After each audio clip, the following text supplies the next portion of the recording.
po ay kami nagpapasalamat na kasama po namin si Mr. Elmer Francisco. Siya po ang may-ari ng ah, isa sa malaking native na paggawa ng mga jeepney, yung Francisco Motors. Salamat po sa inyong pagdalo ngayon, Mr. Francisco. We appreciate yung inyong presence ngayon. Magandang gabi po, Ma'am Melba, at maraming salamat po sa pag-imbita ninyo sa akin dito. Ah, Alam po ba ninyo na noong 2018 lamang, itinatag ang opisina ng National Program Management para mga siwa ng PUV Modernization Program ng gobyerno. Ibig sabihin po ay gumawa ng special na opisina para magpatakbo ng modernization program. So, samantalang ito pong mga jeepney na mga kagaya po ng Francisco Motors at saka yung Saraw, matagal na po sila sa atin na nagbibigay ng indigenous na at saka mga iconic na mga jeepney na talagang assembled dito at ginawa dito at gumagamit ng lahat ng labor at ingenuity, engineering ng ating mga kababayan. Ngayon po ay si Ginoong Francisco ay matatawag po natin na isang visionary at saka entrepreneur. Matagal na po silang manufacturer ng jeepney dito sa Pilipinas, 7 decades. At kasama rin po siya doon sa mga meeting sa Kongreso tungkol sa PUVMP na representing yung mga local manufacturers of modern jeepneys. Ah, Gusto po namin ngayon na tanungin si bilang sa kanyang lenses ng mga taga-supply ng mga jeepney noong pangunang panahon, kung ano ang pakiramdam nila dito sa hakbangin na ito ng gobyerno. Ilang taon na po kayo ng Francisco Motors? Ito po ay 1947. Ano po? Opo, tama po. 1947, 77 years na po. So, ano po ang inyong mga mungkahi mula sa inyong lenses bilang owner ng Francisco Motors dito sa gusto ng gawin ng gobyerno? Um, Matagal ko na pong minumungkahi yan na dapat panatilihin natin yung yung iconic design ng tunay na jeepney. Kaysa yung Ah, papalitan natin ng minibus na galing sa ibang bansa. Dahil unang-una, bahagi na po ng ating kultura ang iconic design ng jeepney. So maging mga dayuhan kapag pumupunta sa Pilipinas, nagpapapicture po sa jeepney kasi bahagi na nga yan ng ating kultura. Then nagsimula po kasi nung 1947. oh. Ang aking Kultura. ama ang aking ama na si George Francisco ay isang mechanical engineer. Ang aking isang tiyuhin na si Anastasio Francisco ay isang pintor. So, ang ginagawa po niya ay Aha. pinta niya yung mga magagandang tanawin sa Pilipinas, yung mga Mayon Volcano, mga Banawe Rice Terraces, lahat po ng mga magagandang tanawin. Kaya yung Okay. mga jeepney dati, yung mga jeep dati na iniwan ng mga Amerikano pagkatapos ng Pangalawang Digmaan ay naging moving works of art.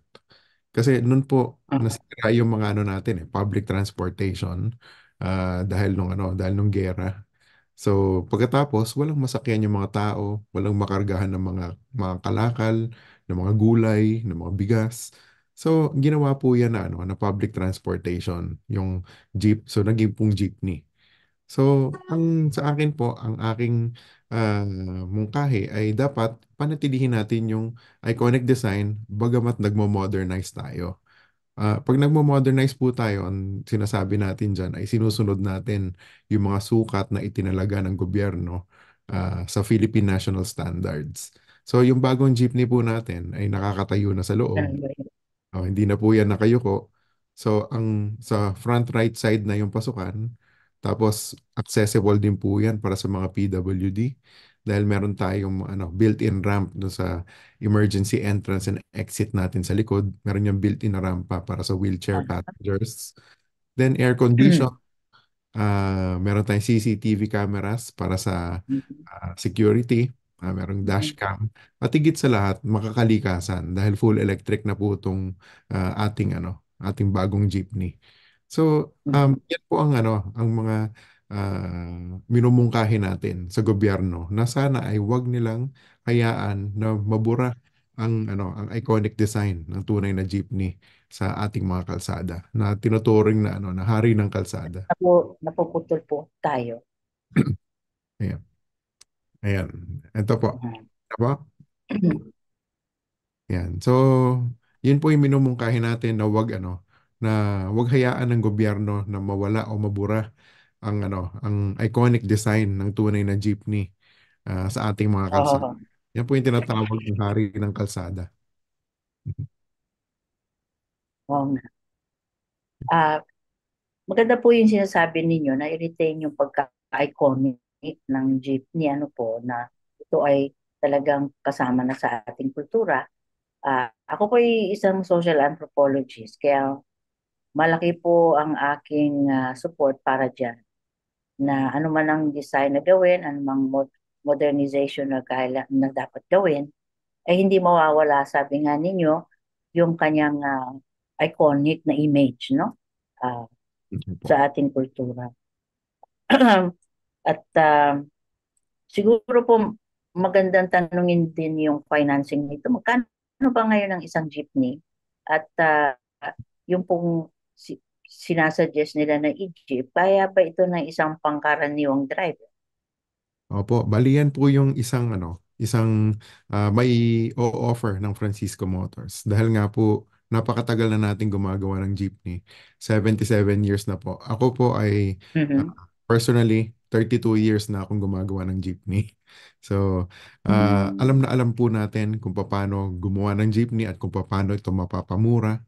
Kung makikita nyo po, ang mga Francisco jeepney na gawa namin 30 to 50 years ago hanggang ngayon po ay nagagamit pa at tumatakbo pa po sa kalsada dahil ito po ay built to last or maaasahan, 'di ba? Maaasahan to at ligtas. At lalo sa lahat ay abot kaya.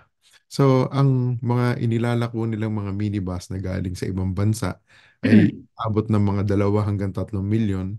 Ang Francisco Jeepney po ay 985,000 lamang. So, ang pati Mhm. presyo natin ay makatao.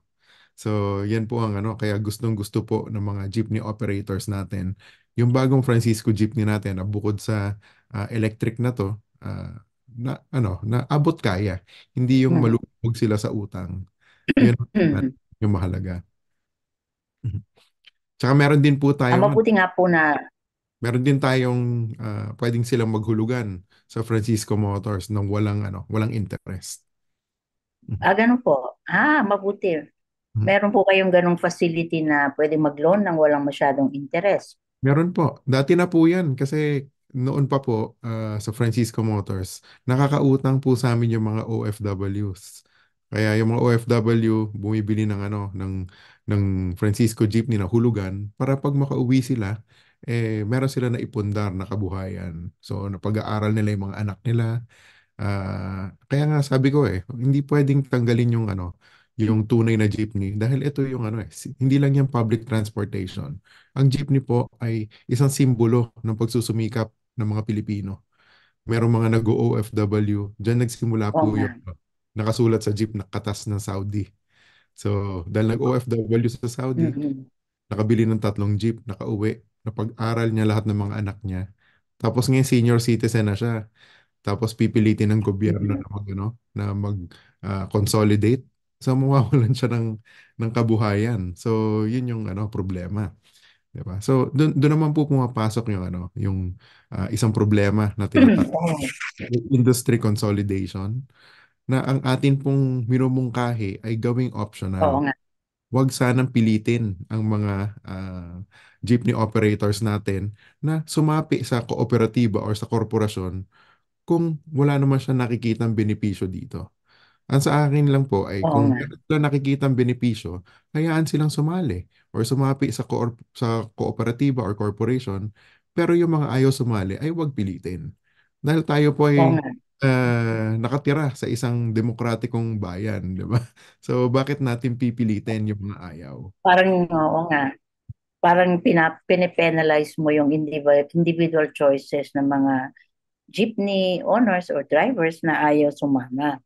And by the way, mukhang very dismal yung record ng mga cooperatives dito sa bansang ito. Kaya mahirap yung tinatawag nila rin na consolidation bukod sa fact na sabi raw nila 98.55% ang single ownership ngayon ng mga jeepney. Ibig sabihin, hindi masyadong attractive yung mga mechanisms na kagaya ng cooperative. Kasi um, speaking sociologically, mukhang ang mga Pilipino gusto nila yung kanilang sariling pagpapasya sa maraming bagay.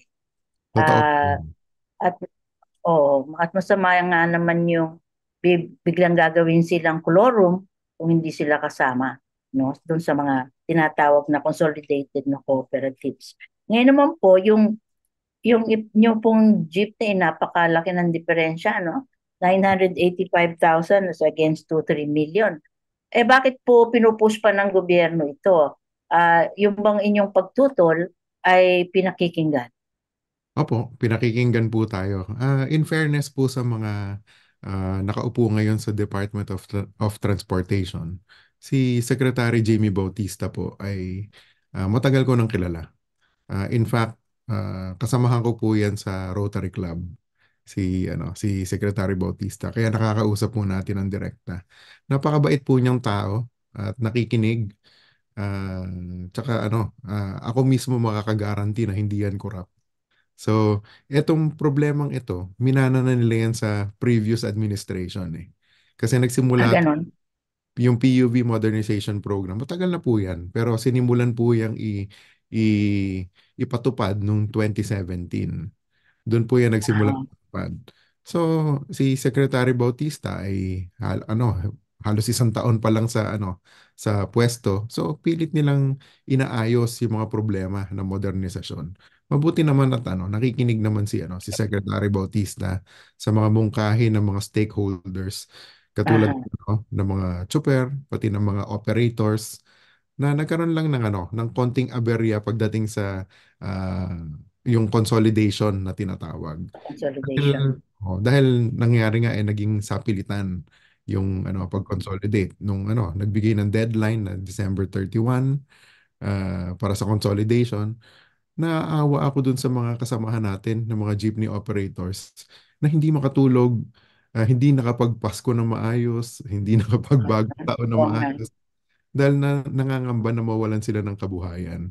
Tapos, okay, binigyan nila ng extension hanggang January 31, pero hindi na raw pwede mag-consolidate. So hanggang January 31 na lang sila makakabiyahe. Tapos, so ibig sabihin ng February 1, wala na silang kabuhayan. Sana. Tapos, Oo. isang linggo bago mag-January 31, in-extend hanggang April 30. Nagpapasalamat naman tayo at in-extend yan hanggang Mm. April 30. Pero ang minumungkahi po natin ay dapat gawing optional yung consolidation. Optional. Oo. Yung Ano walang nga ba pilitin. ano nga ba, Mr. Francisco, ang sinasabi ng gobyerno na benefit ng consolidation? Ano ba yung hinuhope nila na ma-accomplish dito? Okay. So, nung po, itong consolidation na to, nagsimula po yan nung nagsimula yung PUV Modernization Program na ang mamahal po ng mga inilala kong mga minibus. Nasa mga 2 milyon nga. Nung una, Aha. wala pang 2 milyon. 1.8, 1.6. Then tumaas ang tumaas yung presyo. So, ang sabi ng gobyerno, para mas madaling makautang ang mga jeepney operators sa Land Bank at sa DBP, yung mga bangko ng gobyerno, para mas madali raw makautang, dapat magsama-sama sila bilang kooperatiba or corporation para mas madali silang makautang bilang isang transport service entity. Maganda naman po yung layunin, pero ang sinasabi ko nga ngayon na meron tayong mas mura na na Oo nga. Isco Jeepney na sariling atin, Andiyan kayo. Oo. nagawa ng mga manggagawang Pilipino. iba ka hindi na kailangan umutang sa bangko ng ating mga ah, jeepney operators. 'Di ba? Dahil pwede nga silang maghulugan sa amin ng diretso, 'di ba? So, 'yun ang isang sinasabi natin. So, kung ganon, baka hindi na nila kailangan mag-consolidate. Then, ang sinasabi nila, para raw mas maganda, mas efficient daw yung fleet management, pati yung yung operations. Katulad ng sinabi ko, maganda naman yung layunin nila, pero mali lang yung pagpapatupad. Dahil, alam nyo, sa Ah, ground po, Ma'am Melba, sa ground, maganda naman po sana ang kooperatiba. Di ba? Kasi mm, merong mga benepisyo yan. Pero hindi po sanay yung mga jeepney operators natin na magsama-sama bilang kooperatiba. Meron yung mga asosasyon, di ba? So matagal na mga magkakasama, mawawala. magkakilala. Pero hindi kinoconsolidate yung mga prangkisa nila. Kasi pag kinonsolidate po yung prangkisa nila, unang-una, mawawala sa pangalan nila yung prangkisa na dekada-dekada na Ganon, hirap. mawawala. Mawawala dahil Aha, pangalan na po yung prangkisa dun sa kooperatiba or sa korporasyon. So mawawala yung pinaghirapan nila ng dekada-dekada na ipinamana oo, nila sa anak nila, pinamamana nila sa oo, mga anak nila. oo. Then ang jeep nila hindi na rin mapapangalan sa kanila kasi yung bagong mga modernized jeepneys ipapangalan na rin sa korporasyon at sa kooperatiba. So, bagamat meron pong pros and cons or good side or not so good side na tinatawag natin. Ito po yung yung hinihimay sa Kongreso, sa congressional Mm, mm, nakikita natin na okay, merong mga kooperatiba na maayos yung pagpapatakbo. Meron talagang ganon. May kooperatiba na 30 years na. So, maganda. Okay yan. Congratulations sa kanila at maganda yung pagpapatakbo nila. Pero karamihan po ng mga bagong kooperatiba, dahil nga hindi sanay yung mga oh, nagpapatakbo ng kooperatiba, nagkakaroon po ng politika sa loob ng kooperatiba. So nagkakaroon ng kaya korupsyon, yun. nagkakaroon ng ng iba't ibang mga hocus pocus diyan sa loob, 'di ba? So anong Oo nangyayari? nga. Maraming mga drivers or mga operators na sumali sa kooperatiba, nawala na yung prangkisa nila sa kanila, tapos tinanggal sila sa kooperatiba. So nawala na sila ng kabuhayan, 'di ba? Oo So nga. Oo. yun yung yun yung problema. Then ang sinasabi ng LTFRB, 76% daw ng mga jeepney operators nationwide ay nakapag-consolidate na. Ipinagyayabang nila yon na 76%. Ang kailangan lang daw ay 65%. Pero ang tunay na tanong, ilan po sa 76% na yan na Ah, nag-consolidate ang kusang loob na nag-consolidate at ilan yung napilitan dahil sa oo, dahil, mawalan ng kabuhayan.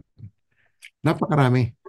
Kaya ngayon, oh, pwede na silang mag-withdraw sa nila, sa consolidation nila. Ayun dun sa mga kooperatiba, pwede silang mag-withdraw, pwede nilang bawiin yung pagsali nila. ah, Sigurado ako, tiyak ako na maraming mag-withdraw kasi karamihan talaga ay napilitan. Napilitan lang. so, ah, so, si Secretary Bautista nakikinig naman na wag na lang pilitin yung mga ano na mag-consolidate, kanya-kanya na lang na option yon. Sa Yan, kanya ba okay yon? Sa, mm, sa kanya personally? sa ngayon po, syempre, may mga sinusunod din sila na mga nakatataas sa kanila. 'Di ba? So, kailangan nilang sumunod. Pero ang sa akin, ayun yung minumungkahi natin sa Department of Transportation kay Secretary Bautista. Yan din po yung minumungkahi natin sa mga congressman natin, sa mga representatives dun sa congressional inquiry. Yan din po ang minumungkahi natin kay Speaker Martin Romualdez nung tayo po ay nakapagpulong kasama niya. Oo. Yan din po ang panawagan natin kay Pangulong Marcos na pagbigyan dahil ito po ang natatanging solusyon dito sa problema Mm, ng konsolidasyon. oo nga. Dapat ay gawing optional. Huwag nating gawing sapilitan. Dahil ako po, pare-pareho po tayong mga Pilipino. Ako po, ang gusto ko, ang pinaghihirapan ko, ang ipinupundar ko ay nasa pangalan ko. Mm-mm. Yun yung So, gusto ko. ganun ang mga Pilipino lalo, especially. Ayoko nung yung pinaghihirapan ko isasama mo sa ibang tao, 'di ba? Hindi ko naman Oo. sinasabi na na masamang tao yung mga ibang mga Pilipino, pero kung mga magkakapatid nga nag-aaway, 'di ba? Paano pa kayo mga magkakapit bahay at hindi magkakakilala, Di ba? Pag pinagsama-sama mo ang 100 jeepney operator sa isang kooperatiba, tiyak na mag-aaway-away yan. Oo nga. Tiyak yan. So, Oo. ang mangyayari niyan, merong mga mawawalan, merong ibang mga maiiwan. So, bakit natin pipilitin? Di ba? Unang-una, maling-mali. So, ngayon kung maling-mali, bakit ipipilit? Di ba? So, yun ang minumungkahi natin na sana wag nang paabutin ng April 30. 'Di ba? Sana tanggalin na yung deadline na yun at gawin na lang optional. Dahil Oo, ganun na kaya lang. naman po nating mag-modernize ng ng mga jeepneys na kung ang talagang natin, kung ang talagang pakay natin magkaroon ng komportable at mas ligtas na public transportation ang mga mananakay natin o yung mga daily commuters na tinatawag natin, pwede nating gawin yun. Kaya po nating gawin yun. Di ba? Maski hindi Oo nga. mag-consolidate yung mga prangkisa. Kung gusto naman nila ng mas efficient na fleet management, bakit hindi na lang yung operations i-consolidate natin? Pwede Oo naman nga. operations na i-consolidate, hindi yung mga prangkisa. Tama, di po ba? So, sa akin, dapat gawing optional yung Ano consol. pwede nating gawin bilang mga yung mga mamamayan, ano, yung mga nakikinig ngayon at nandito sa ating isip-isa, ano pwedeng gawin ng mga karaniwan namin ng mga mamamayan para masuportahan kayo dito sa mga pagmungkahi ninyo? Yung gawing optional lang consolidation, gawing yung wag nang mag-import ng mga itong mga e-buses na to na actually ang laki-laki ng kanilang siguro cut dyan, ano, nila. Opo. Ah, tapos bigyan ng capital na financing yung mga kagaya ninyo na meron namang technical ingenuity para gawin itong mga more modernized na mga jeepney natin. Ako ang pwede namin gawin, tulungan kayo sa mga ganitong layunin ninyo at pagtutol. Unang-una po, nagpapasalamat kami sa inyong suporta. Dahil mahalaga ho yan. Unang-una, Ah, ah, mahalaga-mahalaga po yung moral support. Pangalawa, yung mga dasal. Yan po yung importante sa atin, yung dasal na ng mga kapwa Pilipino natin. Pangatlo, yan po ang dapat iparating natin do sa proper forum. Ang proper forum ngayon na nangyayari ay sa Kongreso, yung congressional inquiry. Dahil inilapit po talaga natin yan kay Speaker Romualdez. So, mhm. papasalamat tayo na si Speaker Romualdez ay nagpatawag ng congressional inquiry sa pamumuno ng ng chairman ng Committee on Transportation, si Congressman Acop, Romeo Acop. So, ayan po, doon po sa Kongreso, naglalabasan na po lahat ng problema ng, Ganon. ng Oo. PUV Modernization Program, pati yung mga alleged na corruption na Mm. pinag-uusapan na ngayon po, nung huling hearing sa Kongreso, meron na lumalabas na milyon-milyon na hindi ma-account kung saan napunta. Yung So, mga pambili dapat ng mga buses na yon, yung oh, minibus. Oo, ipagpapatuloy pa po yan next week. Hindi pa po tapos yung hearing sa Kongreso. Tinutumbok po ng mga mambabatas natin kung saan napunta yung pera, Yung, di ba? Kasi syempre, sino po ang magbabayad ng hulugan nun? Di ba yung kooperatiba? So, yung kooperatiba, nag-jack up sila ng presyo. Isipin niyo yun, minibus. Ang binibenta nila, 2.6 million. Di ba? yung sa 985,000, ha? Paano babayaran niya ng mga maliliit na jeepney operators? Oo. Yan ang pinag-uusapan nila, ang sinasabi nila, para raw mag-survive or para lang mabuhay para lang makabayad doon sa bangko, yung mga kooperatiba or yung mga operators, kailangan kumita ng at least 7,000 pesos kada araw. So, sabi ng isang kooperatiba, kumikita raw sila ng 8,000. So, sabi ko, bakit natin pinag-uusapan dito kung paano ka lang magsusurvive? 'Di ba? Oo nga. Dapat ba Oo. pinag-uusapan natin dito kung paano ka magkakaroon ng mas magandang buhay? So, anong nangyayari doon? Kung 8,000 yung kinikita mo kada araw, 1,000 lang. Yung paghahati-hatian nyo ng mga Oo nga. operators, pasusweldohin mo pa yung mga tsuper, pati yung mga konduktor, meron pa silang konduktor, pati mga dispatcher, mekaniko. Yun lang yung paghahati-hatian nila. Magkano na lang yung maiuwi nila sa pamilya nila. Tapos ang Oo. 7,000 mapupunta sa bangko. Di ba? Mapupunta sa bangko. Bakit? Dahil binayaran ng bangko yung foreign manufacturer. Yung mga dayuhan. Sinesecure nila siguro. Yes. At So, saka yung mga cut ng mga whoever is involved sa yun yun. transaction na Oh, yan. pagkamamahal, ang problema pa niyan, ang binibigyan nila ng trabaho ay yung mga dayuhan. Yung Oo. mga kagawang Pilipino nawawalan ng trabaho dito sa Pilipinas. At yun ang hindi makakapayag ang Francisco Motors. At Kaya hindi po, rin kami papayag. kaya po, Hmm. nilalaban po talaga namin yan, di ba? Oo. Nung nag-meeting kami ng kasama ni Speaker Romualdez, kaharap lahat ng media, para transparent talaga lahat. Nag-meeting kami ang Francisco Motors, pati ang Sarao Motors. Kami po nakipag-meeting kay Speaker Romualdez na nakakatuwa naman po dahil buong buo yung suporta ng ating speaker, ng House Speaker sa local manufacturers. Oh, that's good. That's good. Nag-declare siya ng full support sa local manufacturers. Syempre, nakita niya naman na meron tayong kakayahan. Iba, iba po kasi magiging Oo. sitwasyon kung wala tayong kakayahan. Pero nakita niya yung kakayahan ng local manufacturers. Mas maganda pa po yung jeepney natin dahil matibay, pangmatagalan, umaabot ng dekada-dekada. Yung mga ini-import nila, inaangkat nila ng mga minibus, 3 taon pa lang sira na at wala pang That piyesa. one, talaga? Oo. So, anong nangyayari? Nagbabayad sila dire-diretso sa bangko. Ang problema, wala na silang mabiling pyesa. So, nagbabayad sila sa bangko, tapos hindi nila nagagamit yung jeep. Saan sila kukuha ng pambayad? Doon sa congressional inquiry, nagsabi na rin po ang DBP, pati Land Bank mismo, na marami ng mga kooperatiba na hindi na makabayad nung monthly Aha. amortization nila. So, ano mangyayari nun? Lulubog sa utang yung mga kooperatiba, pati yung mga kawawang jeepney operators natin.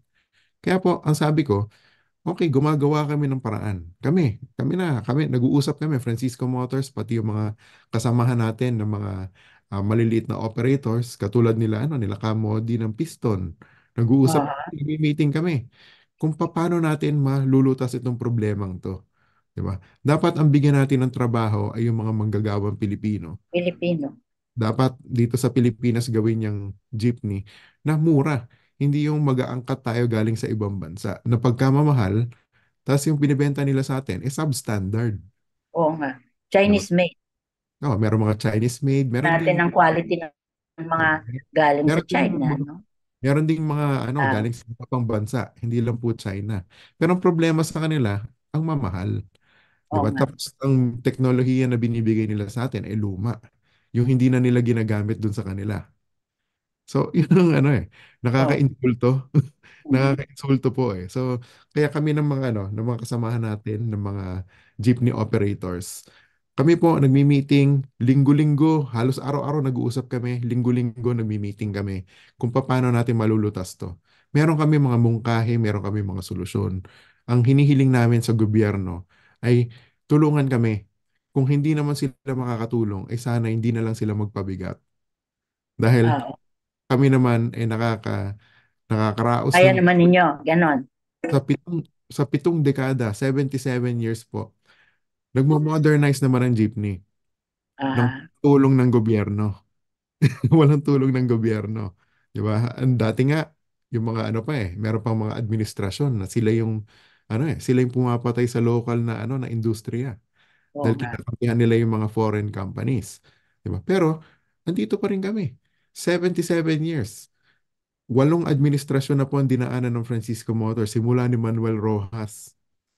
Simula ni Manuel Rojas hanggang kay President Bongbong Marcos. Na natutuwa kami ngayon dahil ngayong administrasyon ni Presidente Bongbong Marcos, napapansin ng maski papano yung local manufacturers na kami po ay umaasa na makatanggap tayo ng tunay na suporta galing sa Ah, at galing sa ating galing sa ating Pangulo, galing sa ating Kongreso. Meron din mga mangilan-ngilan na mga senador na sumusuporta sa atin, sa mga local manufacturers at sa mga manggagawang Pilipino. Sana po ay magtuloy-tuloy yan at hindi lang hanggang salita. oo nga. So, ang tulong po na may hingi namin sa inyo ay tulungan niyo po kaming obserbahan sila at magmatyag na bantayan natin na yung mga ipinapangako nila ay magkatotoo. Katotoo. Opo.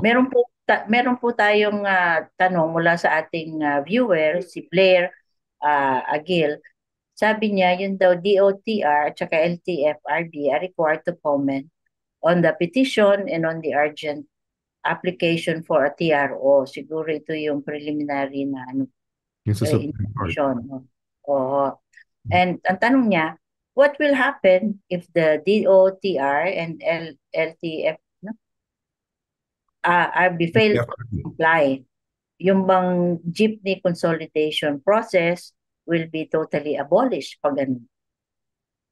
Kung mag-fail silang mag-comply kasi yung i-final po sa sa Supreme Court nila Camodi ng Piston. Dahil ang pinag-ugatan niyan ay yun yung puwersahan na pagko-consolidate. O, Yung ano pwede natin gawin bilang mga ang pwede po nating gawin dito ay sama-sama po tayong manawagan, 'di ba? Manawagan na sa kay Pangulong Marcos kasi kung kung magsasabi lang si Pangulong Marcos na gawing optional yung industry consolidation, hindi na po natin kailangan ng TRO galing sa Supreme Court eh. So, ang sa akin, pare-pareho tayong mga Pilipino. Bakit kailangan pa nating mag-away-away or maglaban-laban? oh, Pwede namang mag-isip na lang. pag-usapan? Mm. Pag-usapan, mag-isip na lang tayo, ano ba talaga yung problema at ano ba talaga yung solusyon? Ang solusyon po, hindi na nila kailangan isipin. Bakit? 77 years na po kami sa industriya. Kung sa tingin nila ay mas marunong sila kaysa sa amin, ay hindi ko na po alam kung nasaan yung mga utak nila. Yun lang po ang sabi ko, di ba? Ah, Ngayon pa lang po sinasabi ko na po, dahil hindi lang po ako yung nag-iisip nito, ito pa ay resulta ng napakaraming konsultasyon sa buong industriya ng jeepney, yung mga commuters, mga jeepney operators, drivers, local manufacturers, pati yung iba pa. Kinukonsulta natin ang academe, mga abogado, mga kongresista, lahat po kinakausap natin. Isa lang po ang solusyon dito, gawing optional ang konsolidasyon. yung consolidation. Hindi po kasi natin sinasabi na totaling masama yan. Hindi natin sinasabi yun. Meron pong iba na nakakakita ng benepisyo dahil meron mga kooperatiba na maganda yung pagpapatakbo. So kung gusto nilang sumali sa kooperatiba, by all Okay means, lang. sumali sila. Pero Mm, yung mga ayaw sumali, huwag nilang pilitin. mm. Yun lang naman po yung hinihiling natin. Kung yan po ang gagawin ni Pangulong Marcos, wala na pong April 30 na deadline. Oo nga. Kasi yung April 30 deadline, nagdudulot lang po yan ng karagdagang takot o fear or anxiety sa ating mga jeepney operators na paano yan pag April 30, di mawawalan din tayo ng kabuhayan sa Mayo 1. Di ba? Mm. So, anong mangyayari sa Mayo 1? Sa Labor Day, di Oo. magsa-strike na naman, magrarally na naman. Di ba? Pwede naman natin gawing optional. Kung gawin lang natin optional, yung consolidation na yan, wala nang problema. So bakit Okay. natin kailangan intayin ng Korte Suprema na mag-issue ng TRO of which, katulad nga na sinasabi, TRO, it's temporary. Oo nga. Temporary restraining order. Di ba? Kung pwede namang sabihin na lang ni Pangulong Marcos na ito yung solusyon, gawing optional yung industry consolidation, tapos ang problema. Wala na tayong problema. We can all start modernizing. Mm. Kasi Ngayon lahat, mo, opo. lahat po tayo gusto Mm. natin ng modernisasyon. Wala po ni isang driver, isang tsuper o isang jeepney operator na ayaw ng bagong jeepney.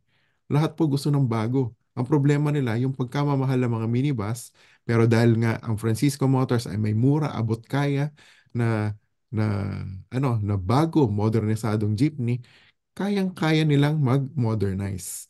Yun yung pinag-uusapan namin. Sige So, po. yun po ang mahalaga. Ano pong, gusto ko lang para po ma-summarize natin yung ibang issue need na ito. Mhm. Ano po yung sagot ninyo dito sa mga sinasabi ng gobyerno? Halimbawa, sabi nila safer daw ang mangyayari kapag na-modernize. Pero may nagsasabi naman na 2.9% lang ang mga road accidents dahil sa jeepney. simula nung survey nung 2022. Samantalang ang karamihan daw ng road accident ay mga private cars, 52.48%. At may nagsasabi rin ang gobyerno na siya ay reliable at convenient itong modernization. Um, at sinasabi na mas affordable. Pero sinabi nga ninyo kanina, ay napakamahal naman ito talaga. Talagang ang Egypt at talagang tataas din ang pamasahe.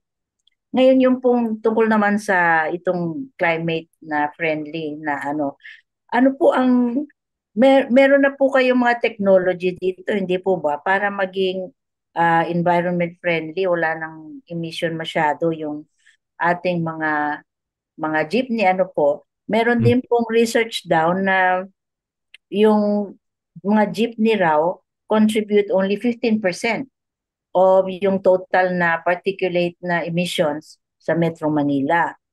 Samantalang yung emission ng mga private vehicles, 55%. So ano po ang mga maidadagdag ninyo dito na kasagutan sa mga sinasabi ng ating mga pamahalaan na mas okay itong modernization na ito? Mukha naman pong meron kayong maidadagdag sa mga research na ito na ang jeepney talaga pwedeng ma-modernize, pwedeng maging climate friendly at pero at the same time, ano po yung take ninyo dito sa mga sinasabi nila na magiging benefit ng modernization? Yun. Katulad po ng sinabi natin, wala pong tumututol sa modernisasyon. Lahat Mm-mm. po ay gusto ng modernisasyon. Pero, hindi ibig sabihin na magmo-modernize ka, ay kakalimutan mo na yung identity mo. Mm-mm. So, unang-una, we can modernize, we can comply with the Philippine national standards without removing the identity or of the iconic jeepney na Oo bahagi nga. ng ating kultura. So, number one yan. Diba? This is not in any particular order, pero isa po yan sa iminumungkahi natin.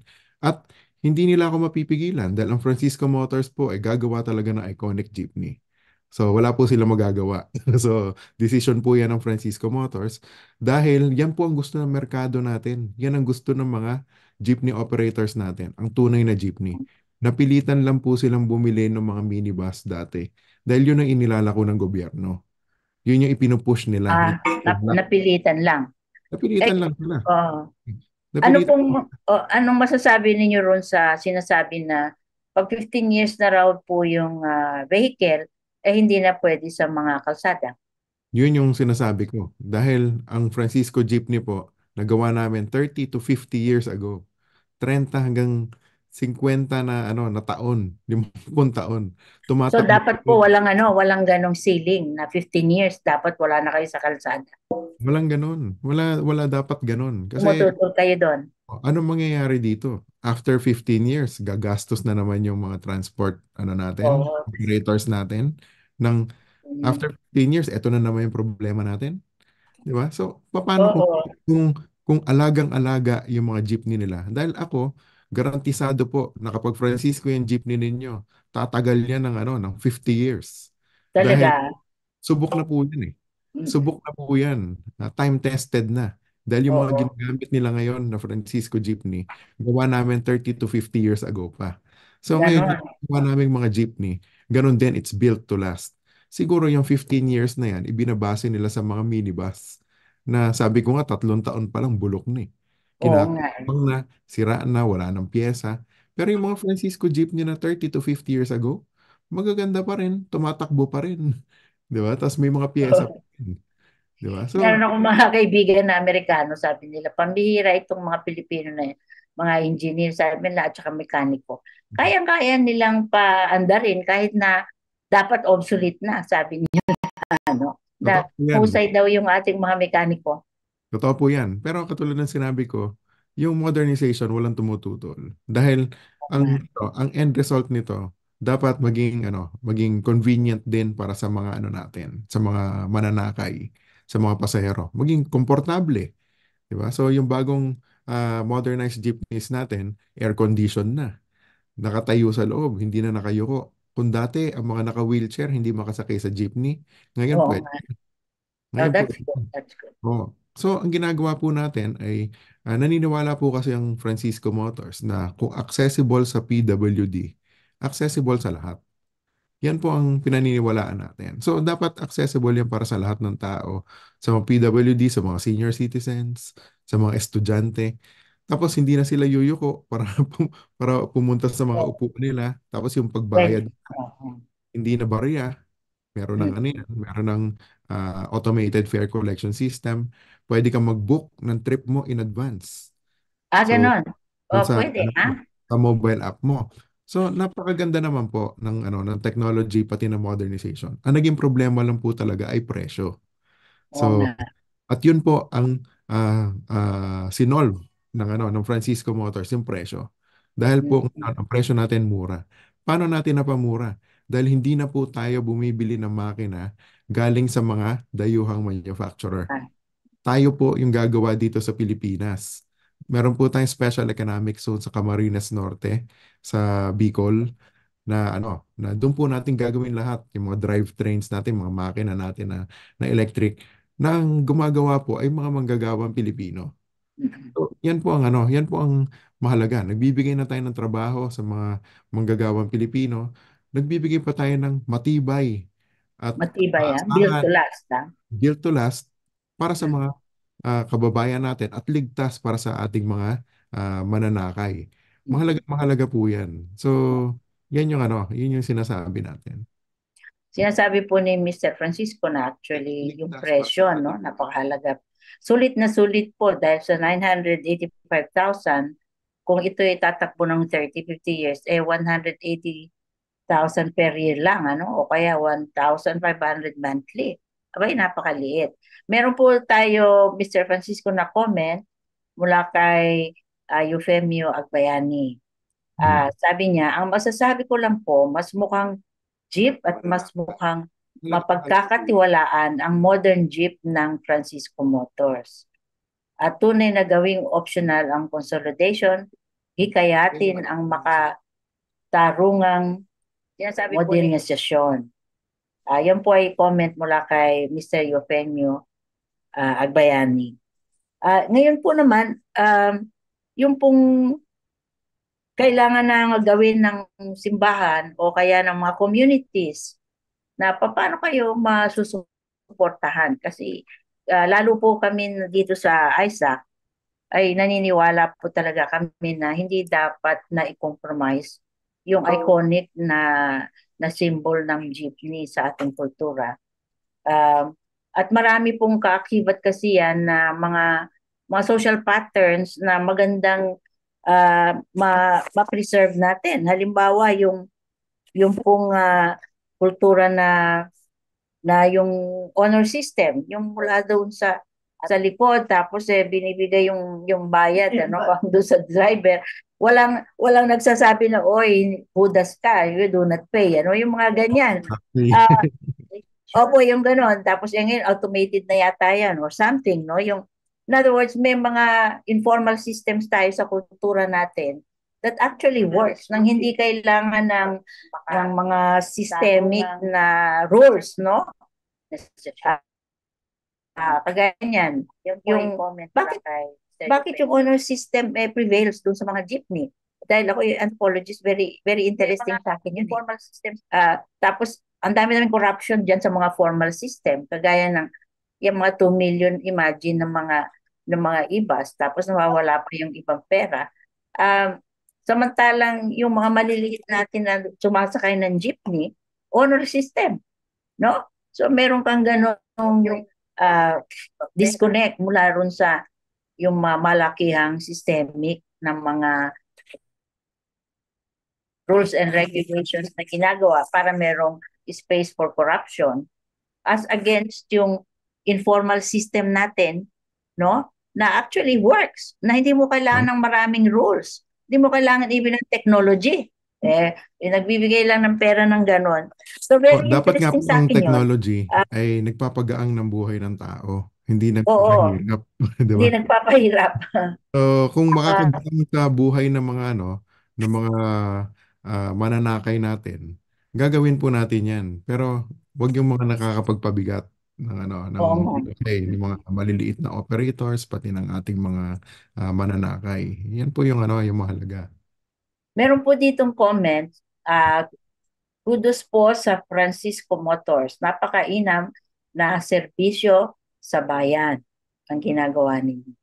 So, ngayon po naman, titingnan po namin kung paano kami, kasi hindi naman, I think ang simbahan hindi naman nagde-demonstrate. Ano, hindi yan lumalabas sa mga kalye para mag-demonstrate. Pero gusto rin po namin talaga na matulungan itong mga pagtutol ninyo sa Unang-una po, Ma'am Melba, ang hinihiling po namin sa ano sa mga simbahan na tulungan nyo kami sa pagdadasal. Kasi tipo. wala naman pong Maasahan ninyo kami wala dyan. naman pong magandang mangyayari kung hindi tayo hingi ng tulong sa sa ating Panginoon. Yan po yung Oo nga. yung tiwala sa Diyos. Yan po ang nagpapalakas sa atin, 'di ba? Kasi kung Oo. ang Diyos ay kasama natin, sino pa ang kalaban natin, 'di ba? So, yan po ang nagpapalakas sa atin dahil alam nyo, pare-pareho tayong mga Pilipino, pare-pareho po tayong mga maka-Diyos, 'di ba? So, yan po yung unang-una. Then ang pangalawa, sabihin po natin sa ating mga kasamahan, mga jeepney operators, maging individual sila or nag-consolidate na sila bilang mga kooperatiba na ano, tangkilikin natin yung sariling atin. Sariling atin. Oo. Huwag na kayong bumili ng mga pagkamamahal na galing China o galing sa ibang bansa.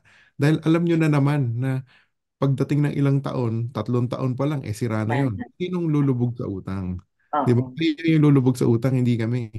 Sabi ko nga po dun sa iba, may ibang mga nagmamadali. Sabi na iba, Boss, bibili muna kami ng itong galing China. Ang sagot ko po sa kanila, sige po, hindi po ako magtatampo sa inyo. Bumili muna kayo na made in China. Pag 3 taon at sira na, tsaka na po kayo bumili ng Francisco Jeepney. Sabi ko. So Wow natatawa nga. sila na papaisip sila, oo nga no, maghihintay na lang ako. Yan ang ano nila. So isa po yung tulong na mahihiling namin sa simbahan na ibahagi po natin yung magandang balita sa ating mga kasamahan na jeepney operators at mga chopper na ang sa Francisco Motors na sariling atin na nagbibigay ng trabaho para sa mga manggagawang Pilipino ay 985,000 lang. Kumpara doon sa mga tagda 2 o 3 milyon na minibus na galing sa ibang bansa.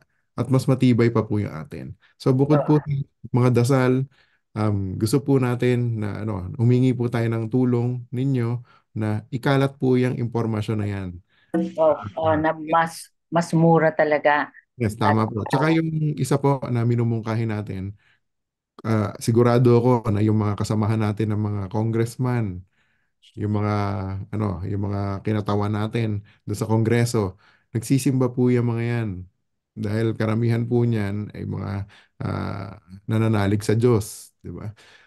Pwede pong sabihan natin na congressman, tulungan nyo kami na maging optional yung consolidation. Dahil pag naging optional yung consolidation, tapos na yung problema. Wala nang very problema. Yun lang po yun. good. So, yung mga specific po na mga prayer request ninyo, una yung tungkol sa pagpapalaganap ng good news na kayo ay merong kakayahan na magpagawa ng mga modernized na jeepney at iconic pa rin ayon sa ating kultura. Kaya huwag nang bibili ng kahit ano pa, bumili na lang ng locally made, no? Yung Francisco Motors o kaya yung Sarao. So, yun ang dapat nating ikalat at ipagdasal. Pangalawa, yung siguro dapat labanan na rin yung option na dapat yung consolidation na gawing optional din. Um, at saka yung mga gustong magpagawa ng mga jeep for personal use, no? Ah, kami po, Ginong Francisco, ay actually nag-iisip kami na imbis na bibili kami ng van, paggawa tayo ng jeepney na aircon at electric din. Pwede ba kayong gumawa ng ganun? Imbis na gagawa kami bibili kami ng van, ano? Dahil organisasyon kami, pwede po ba ninyo kami igawa ng ganun? O kung Pwede may naman po. mga nandiyan dyan na nakikinig, baka gusto niyo magpagawa rin ng ganung klase, no? Pwede Jeepney, naman po. Connie, ha? Pwede Kaya naman. ba yon? Pwede naman po. Oh, inuuna lang kasi namin ngayon yung mga kasamahan natin ng mga jeepney operators na namamasada. Kasi umiiyak na sila eh. Dahil Oo nga. iniipit sila ng gobyerno. So, kaya tinutulungan namin sila. Kaya ang dating ngayon is pinaprioritize namin sila para matulungan namin sila. So, pero pwede naman po, maski naman po private pwede. Pero Oo. syempre, inuuna lang po natin yung mga kasamahan natin na nangangamba na mawalan ng kabuhayan. Kasi Mhm. bread and butter nila yan eh. Alam nyo, isang araw na hindi makapasada, walang kakainin yung pamilya nila eh. So, Oo. yun yung mahalaga. Kaya gano'n na lang yung takot nila nung dahil dyan sa deadline na yun. Ano pong possibility ng meron kayong funding support mula sa gobyerno? Halimbawa kagaya itong bagong fund, no, na sinasabi na i-invest ng gobyerno. Ah, tunay po ba yan na possibility na pwede kayong bigyan ng ganong capital financing? Opo, totoo po yan. Actually, nakakadalawang meeting na po kami ng Maharlika Investment Corporation. Aha. Meron din yung direktiba galing kay Speaker Martin Romualdez na tulungan ang mga local manufacturers. So nakapag-meeting na po kami ni yung President and CEO ng Maharlika Investment Corporation, si Mr. Consing, pati ibang Oh, mga board members ng Maharlika. At magmi-meeting pa po kami ulit. Pero katulad po ng sinabi natin, hindi po tayo umaasa lang sa sa gobyerno. gobyerno. Dahil with or without the help from our government, gagawin po to ng Francisco Motors. Kasi hindi lang naman po gobyerno yung pwede nating maasahan. Marami po tayong mga kababayan na nais ding tumulong. So, Oo. yan po napakaganda. Makikita nyo na marami tayong mga kababayan na talagang may puso para sa mga mahihirap na Mhm. gustong tumulong. Yun po yung nakikita ko at natutuwa rin ako.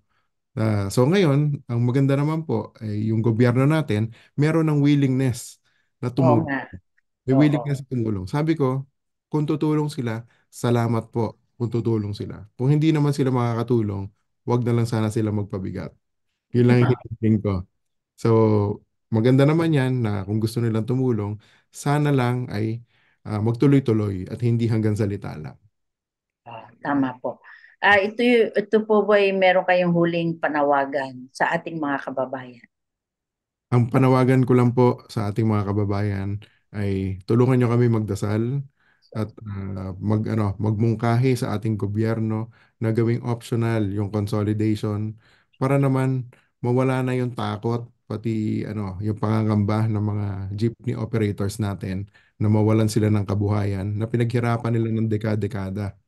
So, tulungan niyo po kami dyan at tulungan niyo rin po kami sa mga kongresista natin. Bakit? Kasi sila po yung mga kinatawan natin. Oo Sila nga. yung kinatawan natin sa Kongreso para tumulong sa atin. 'Di ba? So, kausapin ninyo yung mga congressman ninyo, 'di ba, na tulungan tayo na gawing optional yung modernization, yung Organization. consolidation. Yung Consolidation. consolidation. Mm.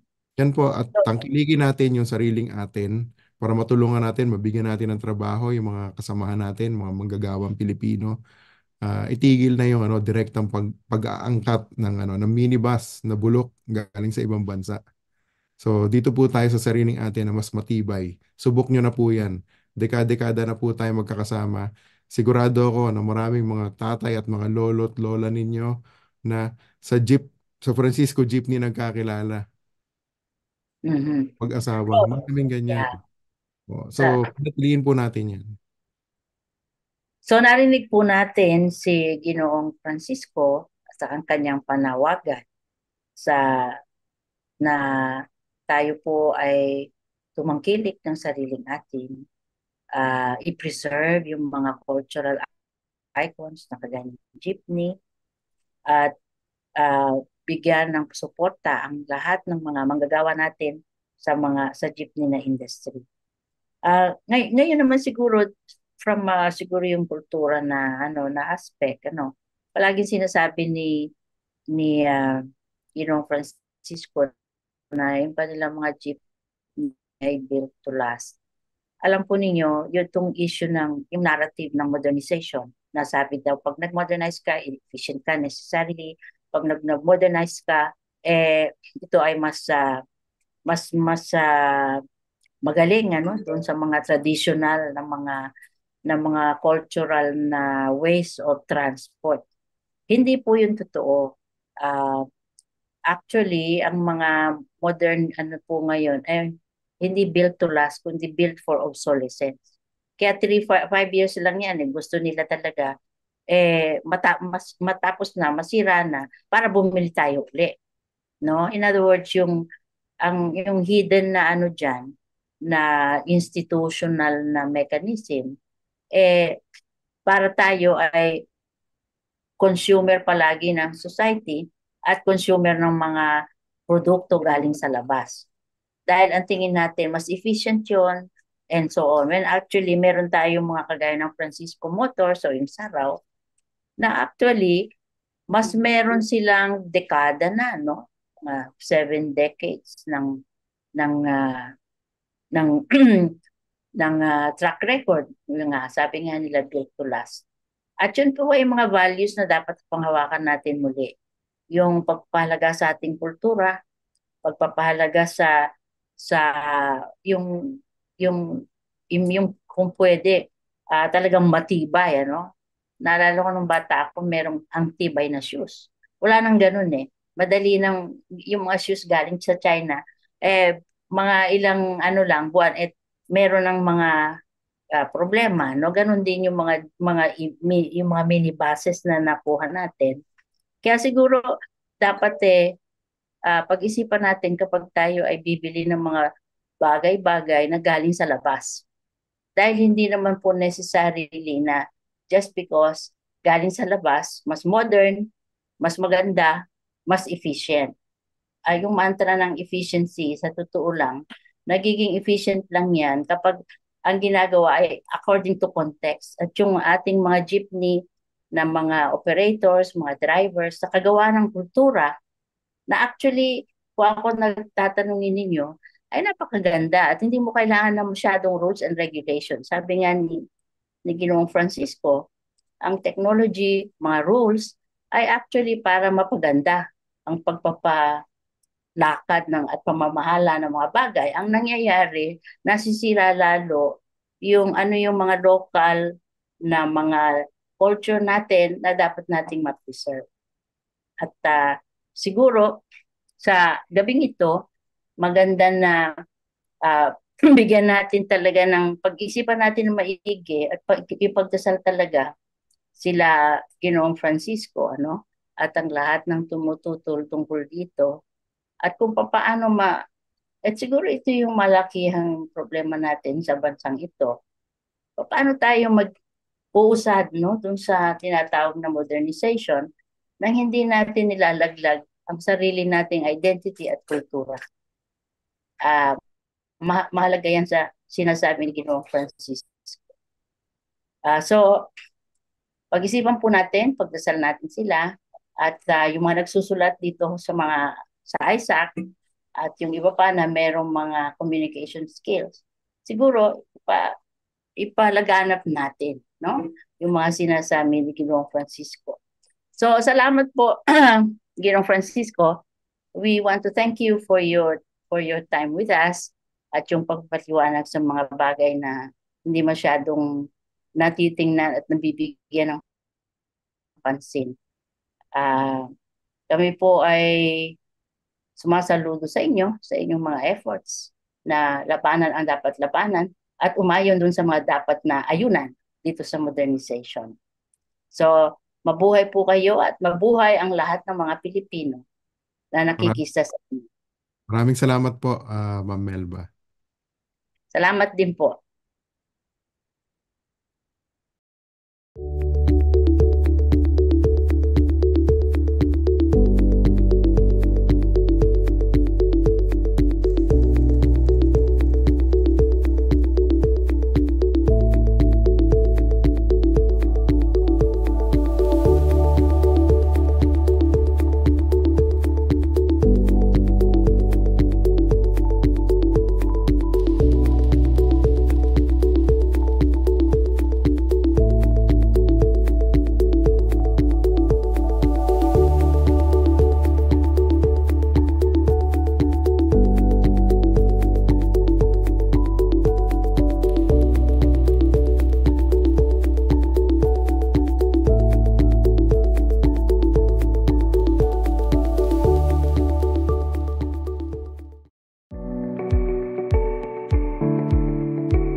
kailangang purihin, purihin, tanghalin ang dapat tanghalin.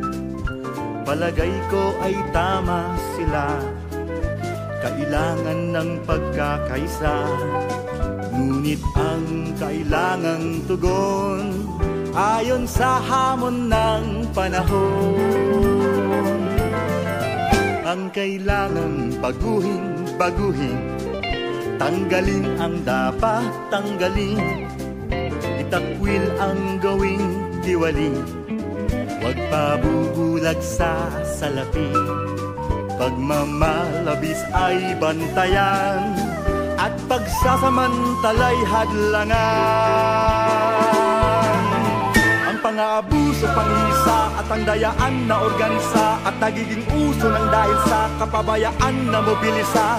Sa tuwing ang katotohanan ay di alam, sa tuwing tayo ay di nakikialam.